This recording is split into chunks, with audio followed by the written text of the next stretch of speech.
Hello, welcome to Universal Gaming. I'm Ryan, and this is Danny. You may know us from Alittle vs. Mario and me, Midville Films. This is the show Universal Gaming. This is episode 1. We've got some Wii news. Every episode is about a certain company, like Nintendo, Microsoft, Sony, any Sega. I mean, any kind of media stuff that's happening. So I'm going to start off with some news that has to do with Ubisoft. So Ubisoft makes some of the original titles for the Wii. They've made several of them, good and bad. Easily one of the best third-party publishers out there for the Wii. UK actually manages most of them. Rob Cooper, recently discussed the processes of bringing titles to the console, which basically means bringing more content to the Wii from Ubisoft, and how the company will always hold against its shovelware. Now, shovelware is just stuff like third-party console stuff. I mean, like Sega does stuff for the Wii also, as well as Ubisoft. He told gi.biz, I'm guessing that's some kind of a website, we tend to do more exclusive with the platform because that's the only way we make sure you get the business out of it. Just adding Wii Ski to another 7 of the 8 formats doesn't really sell at any decent amount. When Hudson released Deka Sports, Deka? Okay, sorry about that. Sports. It was somewhat disappointing that the company decided to go with their own character designs as opposed to the Mii's. Why they decided this, I don't know, but you know why we wonder what Ubisoft does. I don't know. In future versions of Wii titles, there are certain things that are not going to be available to us at the beginning of development, such as Wii Mii's or Wi-Fi multiplayer. One of the things is some of the Wii's that, or some of the games for the Wii or other consoles. I know this is the same thing with the PSP. It doesn't really end up working because you have to set up a server for multiplayer, and it's just really hard and expensive, especially if online is free. These are now available to third-party developers, so look for them in the future. So we also have some news about the 360. That's my story. Oh, it is. So here's Danny. Okay, so now keep in mind some of these might be old and ready news because we just looked up Wii like half an hour ago. Yeah. And so this is like the end of May's news. But the Wii has passed the 360 in amount of consoles sold in the Americas. 360 had a full year ahead of being released as the Wii, and the Wii in its 79th week hit 11,700,000 units in the Americas, while the 360 reached 11.5 million in its 131st week. And the PS3 is still trailing way behind with only 4.9 million sold in the Americas. And I can kind of see why. Yeah. Not to get into fanboy stuff, but... into Chad Warden. But, you know, we all have our reasons. For that other kid. Or the other weird... He talking like the PS3 is the best system, the Wii sucks because Mario is like the only guy, and people 40 years old play as Mario. You know what and his mic is so close to his mouth. You know what I love though? Chad Warden called Mario a Mexican. That was hilarious. Yeah. Anywho. Mexican guy fixing people's toilets. Some news about Super Smash Bros. For why it was delayed in Europe till June. Yeah, pretty much.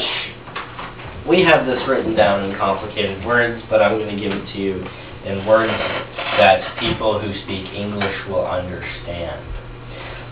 Pretty much that why Super Smash Bros. Was delayed in, I believe, Europe was because. I think this is clearly just an excuse by Nintendo on their part, but they're dealing with a lot of other stuff. They've just gotten busy. I mean, it's been, what was it, in Japan first, then it was here. It's always Japan first. It's made in Japan first, Japan. yeah. It was made in Japan. It got released in Japan January 31st and released in America March 9th. Yeah. So, I mean, to bring it to Europe, it's actually the same thing. It's the same game. They just have to change the European code instead of the American code because of the region codes on the disc that will actually make the Wii not be able to play through it. That happens sometimes with all this anyway, like when you put it in. It's a region code. Why they do it, I'm not so sure. I think it's because games are cheaper in some areas, so you buy. It's like a double layered disc. It's not double layered. What it is on the European side, when you buy a European Wii, it's set to play European games.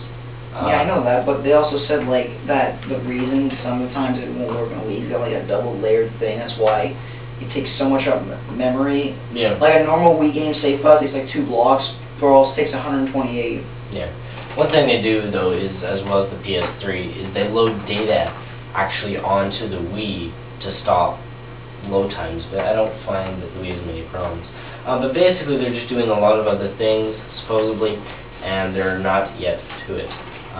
Whether it has been released, I'm not exactly sure.